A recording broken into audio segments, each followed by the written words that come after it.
In my whole life I've ever asked for financial help.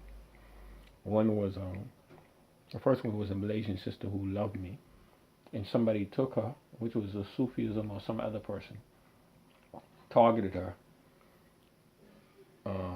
and took her attention away from me when I went away. I didn't do Zena with the woman, and then what they did was they turned her into a drug addict. Yeah, and she had helped me one time when I was stuck. I think I was stuck in Thailand or some other place, and she had sent me the money, some Western Union money, so I could do something towards getting out of Thailand. I forget. By now I was in Bangkok and having a hard time with the local Muslims, and she sent me money. And then second time, I think, or even before that, I think it was before that or after, was Khairul Nisa. Yeah, it was, of South Africa. She might have been the first, Cape Town. We helped with work with, I remember the name of the organization too, Mustadafin had helped me. And the third time was Dr. Ahmed Saka's wife, Rahmallah Ali. Rahmallah Ali Katiran, man. Dr. Ahmed Saka's wife was the was the third woman to help me, and I would sit at the doorstep. I would take the car, one car, and then I got the Mercedes given to me, the older Mercedes. I would take the car and I would kneel down. I would sit on the floor at the steps. We were talking, because I think Dr. Ahmed Saka's wife, when she went outside, I'm not sure. I don't think she wore niqab. I don't know niqab or not. More they were manakabat, but but I would sit humbly and at a distance if the family was not home, the male relatives, despite her age. And I think once before when he was passing and once after he was passing, things had gotten so bad for me. She gave me $40 on his behalf, Dr. Ahmed Saka, yeah, because I had no gas money, no nothing. And a lot of the Afro-American ethnic Muslim community, they wasn't willing to help me out. They had. There's a term we have in America. It's called wash your hands. They had washed their hands off of me. Yeah, they had washed their hands. They had washed their hands off of me. Like they had nothing to do with me. Like, so what I have to do now is go around the corner. This sister would be the fourth if I get a message from Walaikum Salam, and I have to tell her I'll accept the 10,000 or 15,000 krona. I have to borrow the money, and I don't know when I'm going to be able to pay it back. Yep. I always do it with the intention to borrow the money because I can't legally work. Now, the saddest part about my situation, there's an African brother who fled Libya, but he fled Libya with his own documents, which is a Ghana passport, because he used to work for a colonel or a military officer under Gaddafi.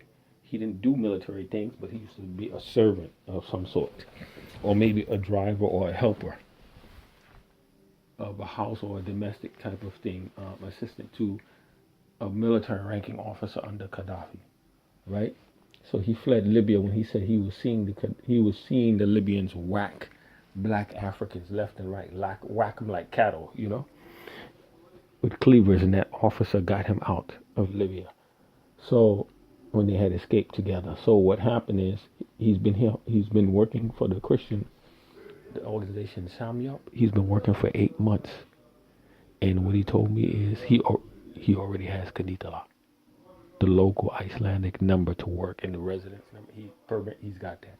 He said because someone in Samyup spoke to someone influential and asked them to help him get the Kanitala number. He said they got it within 2 to 3 months. He said it took time, but within 2 to 3 months they applied for him and he got it. Yeah, that's what he told me. Yeah, a Ghanaian. He's from Ghana. You've seen his face, me talking today. Ghana. I was doubting him today, and almost in a vicious, to show you how low my faith is. In a vicious. He's Muslim, but I'm not gonna judge his Islam. I'm gonna leave it at that. So the thing is, and some of them cover their Islam too. They cover their Islam. Yeah, they cover it in their behavior. Even though the name is Yusuf, they cover their Islam. They sublimate it. They subdue it because they're scared to lose opportunities or the ability to survive. So he told me that somebody helped him. Somebody in Samyup contacted somebody. We don't know who. He just said a guy who's Icelandic. He said, who can help you if they are not Icelandic?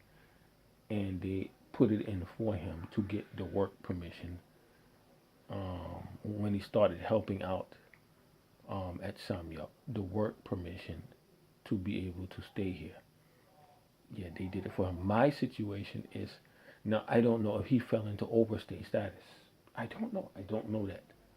He said he was here for a minute, for a while when he came out, and I don't know if that was immediately into the. If he's been here a total of 8 months or 1 year, I never asked Yusuf how long he's been here total. It hasn't been that long. So he told me when he came here, he spent up over 8,000 euros. That was over. I think he's only been here 8 months, 8 or 9 months, but he already has it, the Kanita law and everything. They even provide him a place to stay. So the thing is, I'm not in that condition. I'm really trying to do this on my own back, by myself, after having a life of failure. But this life of failure is I see my voice. It sounds like I'm whining, like a whiny story. That's why people get fed up, especially if you're not physically attractive to people. People start gritting their teeth. They get fed up with listening to you complain and whine. But it's not a whine. It's a very significant noise that I'm making, and that is that Kafka. Yeah, it's called Kafka, like Frank Kafka, Kafkaesque type of operation, a J. Edgar Hoover-esque COINTELPRO on steroids type of operation has been conducted against me and may still be going on, which is impeding my livelihood, normal paths of relationships, normal paths of livelihood, normal path or whatever. It's impeding, it's stopping me from being able to do normal things that would normally go smoothly. I can't do them. They're always full of impediments. They're always full of problems. Always full of problems. When I do things, always full of problems. They're always wrought with problems, man. So I gotta go back outside here just to use data. I gotta walk and go all the way around the corner. I gotta go around the corner to use data because to contact the sister.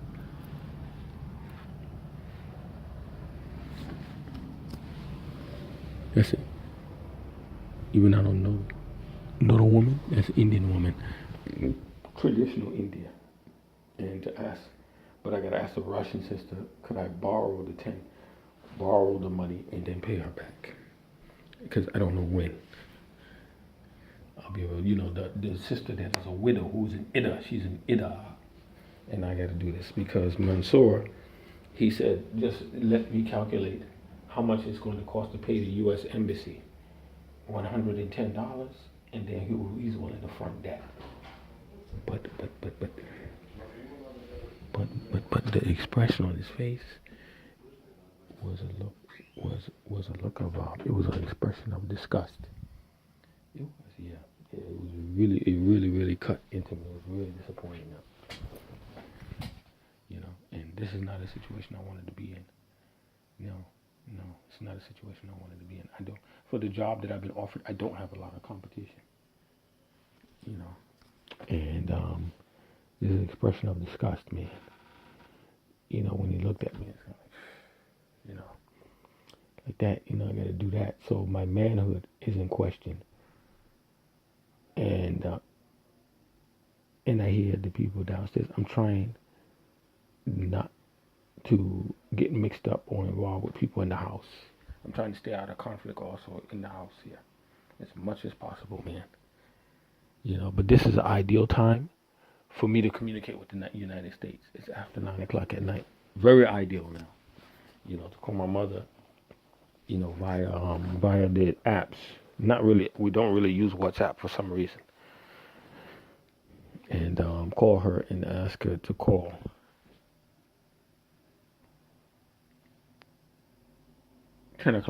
Just after 10 o'clock at night, and ask her what has she heard.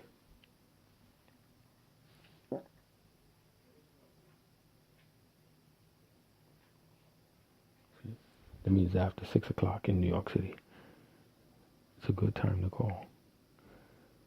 I used to hate it growing up when people used to crowd around the stoop of a building or inside of a building lobby or walkway or the stoop. They used to always do it in the inner cities. In the Bronx, people would be sitting on the stoop, sitting on the stoops, or in the walkway in the building, entrance of a building, or inside when you come in the building, area before you get inside the main locked door part of a building of a projects, or people would do it outside of a stoop, a brownstone building in the Bronx or a brownstone building in Harlem. I used to hate that. That shit used to drive me nuts, man. So in this warmer type of weather, people eating and they start, especially a lot of Eastern European and Baltic Sea and other cultures, they start spreading, man spreading. They start spreading out like in front of the home and the house and the yards and the porches. They start doing that in the same thing. And this is not my own place to live. See, Cancerian people is like I said, like Angela Merkel and others, people like our birth ilk, Mark Cuban and others. It's very important that we have our own place. Very important, man. Yeah, that you can go to, that you can run away and say it's your own place. It's sort of like the shell for the crab. Very important. You don't have that, he's messed up. He's in a huge sea. He's in a huge sea, drowning, going down in a huge sea. I used to have a dream like that, going down into the dark depths of the sea. I no longer have those dreams, of being trapped in the sea. Yeah, but I was bedeviled with that type of dream. Being in the sea alone, all alone by myself in the deepest part of it, in the deep middle center depths of the ocean. With no place, and then going into the dark part with no place to be in the shell or to go hide from whatever, to get shelter from it in the sea. And that's what the crab does, because the sea is fluid, just like air. Yeah, but it's a thicker fluid. But the sea is the air of the mammalian and the other crustacean life forms in the sea. It's air. It's their air. They breathe it. And it's just with them, it's a normal process to be able to jump around and float around in the air. It's normal to them, and to see in it and all of that kind of stuff. Yeah, it's just a normal process to them. So this is something that's hard for me because of my shyness. I wouldn't call it autism. I wouldn't say I'm autistic. Just I'd rather not, especially going through what I'm going through right now. I'm really, really stressed out, man. Yeah, I don't know what I'm doing. I have no way. See, these guys, they fly on airplanes between Latvia, Lithuania, the Baltic Sea parts of Russia. The airplanes back and forth every month, every couple of months, almost every few months. Sometimes they fly back and forth. Yeah, sometimes every several months they fly back. They fly. Yeah, maybe 3-4 times a year. At least 3 times a year. Yeah, they fly back and forth to their home countries. 3-4 times. A lot of people of other ethnicities, like Filipinos, Latinos in the U.S. and other countries, they don't fly like that, back and forth to their home country. They don't. People of European ancestry, they do. Even people of European ancestry that are expats in other parts of the world fly frequently, at least 2 times a year or 2 times a year. Yeah, they fly. Other ethnic groups don't get to do that. They don't get to do that. They're trapped in these places for years and trying to send together money, and the only way they travel is by remittance. By remitting money to people that they care about, or back home, the people they trust. That's the only way they now afford it. So you can see there's a hierarchy. But I really wanted to go out there and have access so I could have data, man. Now it's a good time to communicate instead of doing it starting from the beginning tomorrow. Because at least tomorrow I can have a foundation of something set up. If I communicate and say, look, I need to borrow such and such and such the money. Where can I arrange to pick it up? Or which brother do you want me to meet or whatever to be able to pick up the loan? And I'll come walking. You don't get on the bus, don't go anywhere. I come walking, like that, to pick it up outside,